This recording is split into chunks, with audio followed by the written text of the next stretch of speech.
Thank you for coming. My name is Pedro Gonzalez.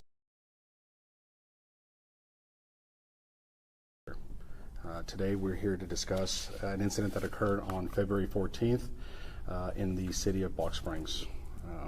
On February 14th, about 2:33 p.m., the Balch Springs Communication Division received a 911 call in reference to a female who was unresponsive and not breathing. The caller who called in was her mother. The mother's name is Canales. And so when the fire department and the paramedics showed up, they stated that it was going to be a CPR in progress, which means that they start administering CPR on the victim. Unfortunately, because of the position and the condition that the victim was, they did not start on the CPR and call the Balch Springs Police Department. We responded on Horseshoe and observed the victim in a room, curled up, and she was deceased. We know that she was deceased minimally 4 hours because of the rigor mortis had set in, and but we can't get a correct time frame. We've asked the medical examiner's office, and they actually said between 6 to 24 hours. The detectives with the Balch Springs Police Department were called to respond to the scene and begin the investigation. During that investigation, things were collected, pictures were taken, and we actually made it into a crime scene. At that time, we started interviewing the family members, who was the mother and also the grandmother of the victim, and who were at the location. On 2/21 of 2025, the Balch Springs Police Department executed a search. On 2/21/2025, the Balch Springs Police Department executed a arrest warrant on Canales, and right now we are still awaiting transfer to the Dallas County Jail. Crystal was arrested for serious bodily injury to a disabled person, and it is a second-degree felony. Any questions? I know some of us saw the severity of how Delilah was found. Can you kind of describe that, the severity of what investigators saw when they found her? Originally, when the officers arrived, they thought she was probably 13 and didn't realize she was 19 years old. It was, as described, skin to bone. There was large lacerations exposing decaying limbs, and even some of the bones from her shoulder and on her arm and her leg. She looked like she was in a mummy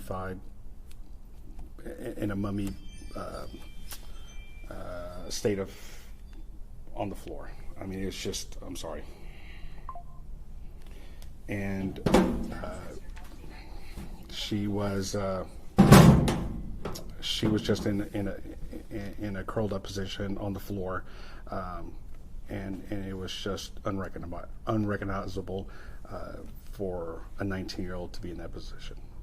How long would you say it took for her to get to that state, the amount of time it took? We don't know. We don't even have a time frame. We've spoken with several doctors and medical examiner's office, and we have, at this time, we don't have an idea. They're still doing running tests to see how long it took from, to get to that point. There were other family members living in the house as well? Correct. The mother, the grandmother of the victim, and the great uncle. Will a grandmother and great uncle be facing any charges? At this time, I'm not in the position to speculate if anything is going to happen to anyone else, but we're still continuing our investigation, and we will execute and interview as many people to figure out what happened and why did it get to this point. Press release also mentioned the victim had a severe case of autism. Did that play any factor into how this played out? The victim was nonverbal, and so there were times where she became extremely violent, punching, hitting, kicking family members. There was also an incident where she had an altercation on a school bus, but we're still investigating on that incident. But other family members did confirm that our victim was very aggressive towards family members, and sometimes they would be discouraged to interact with our victim. Has Balch Springs Police Department had any other interaction with the victim or the family over prior years? You mentioned the school bus incident.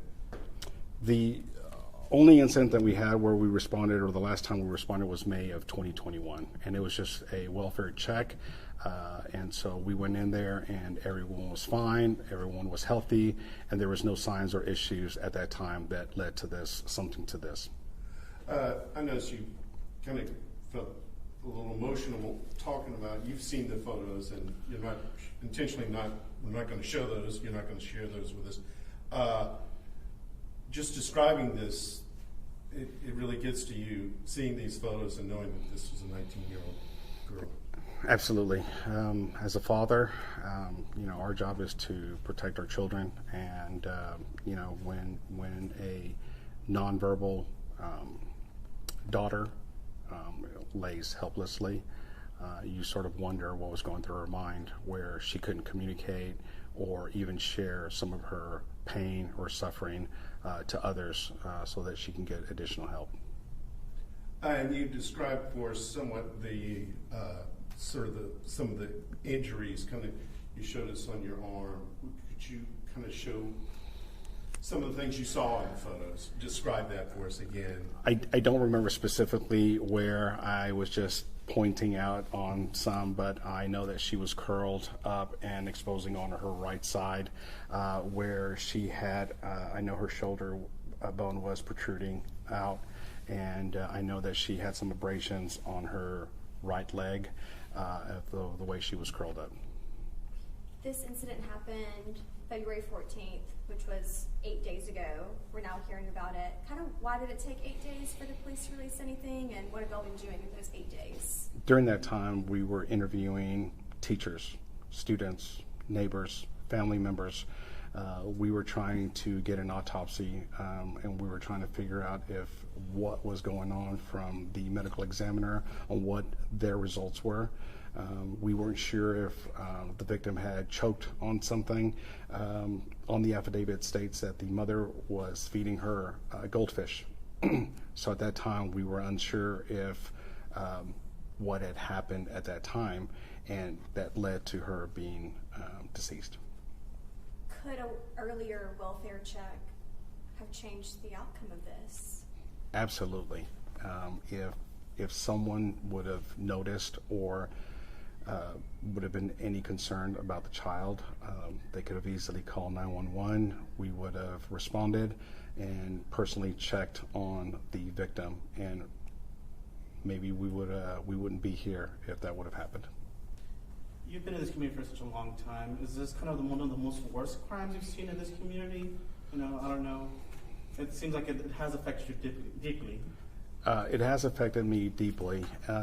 So as being public information officer for several years, we also worked a similar case where there was a child that occurred here in our city where the pastor thought that the child had demons, and so he went through the similar of not being fed, and similar characteristics from the victim were also on the child, and so it did spark some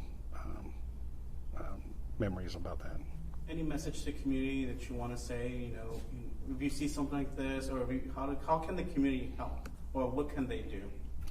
So it's important that the community and family members do communicate with each other especially if there are some signs of neglect, or if there's also a suspicion that the person is not well.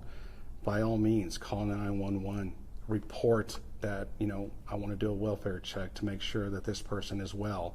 And we'll go and make contact with that person to make sure that they're physically and mentally well. And normally the person who calls 911 wants them to do a follow-up and say, what happened? Are they okay? Do I need to intervene? Do I need to come from out of state or from out of the city to check up on my family member or even friend? I understand from our reporting that some of the neighbors did not know that there was a child in that home. So it really, it's one thing to see something, say something when you're a neighbor, but really this is a sort of an inside situation, isn't it? It's almost an isolated incident where the mother never left. We were told by several witnesses or character witnesses who were letting us know who the mother is. Everyone was saying that she was a great mother, always there, never left the house, was there literally 24 hours caring for her child. And the victim does have a sister. She is 19 years old also, or she's older, I think, by a year. But don't quote me on that. So, but she does have a sister. When you said y'all were talking to teachers and interviewing people in this past week, what were teachers kind of saying? What can you reveal about, the background of this family, how the mother-daughter dynamic, how was that? So they were praising the mom, where mom was very involved, was a very good person, said nothing but positive things about the mom, and even the daughter. The daughter was a good student. We talked to several of the teachers and even students from middle school where she attended, and they said all the things that didn't raise any suspicion at all. Do we know where things went south? How did we get to this point? Was there a fork in the road? Something happened? How did we get to this point? At this time, I don't know. So there were other family members living in the house. Were they aware of what was going on? Do we know? Well, we know that they've mentioned that they were met with aggression from the victim, especially since she was nonverbal. The great uncle and the grandmother who lived there would try to interact with the daughter, with the victim, but the daughter would sort of prevent them from communicating with the victim. She would always say, "Hey, I've got this," and from other witnesses about their character, she was independent. She wanted to take care of things. She didn't ask for help as much. There was food in the house. There were snacks. The house was in a good state, and there was no signs of starvation where there was food available. Where's the father? The father's deceased. What would you say to a parent who's taking care of a child that's disabled and is maybe becomes overwhelmed? When is it it's never too late to reach out. I would ask you what you would say to those people. Right. It's 2025. There are so many resources out there. There are people that are willing to help. There's assistance. Sometimes a phone call to a social worker, or sometimes even to the police department, where we're able to offer resources. Come to your local library, and if they don't have the ability to leave the house because they are taking care of their loved ones, by all means, call the non-emergency number. We'll show up, and we'll be able to provide any resources that are available to help her and their loved ones. And people are concerned when a child may look like they've been abused or there has potentially been abused, but it shouldn't get to this point. I mean, there's one thing to be afraid that CPS is going to take your kid. It's quite another to let them die. Absolutely. Our main focus is to make sure that everyone is safe, whether you're an adult, your child. We want to make sure that everyone has the ability and the resources to help loved ones. And don't let anyone discourage you that, oh, CPS is going to come in and take my child away, or I'm going to get in trouble. Your main focus is to make sure that your loved ones are taken care of.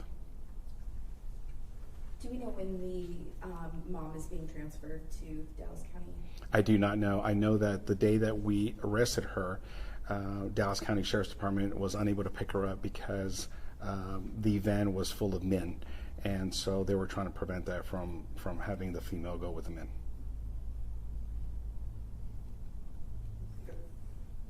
Okay. I also want to add, there were locks. You'll see I think on the affidavit, there were locks on the inside and outside. Even though there were locks on the house, even though there were locks at the door, anyone who was inside could leave.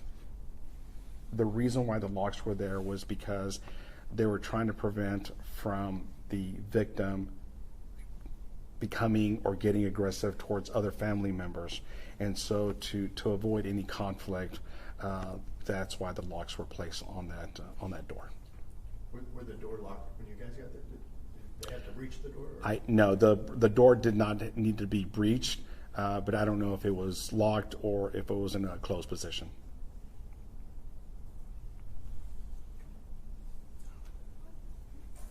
All right. Thank you.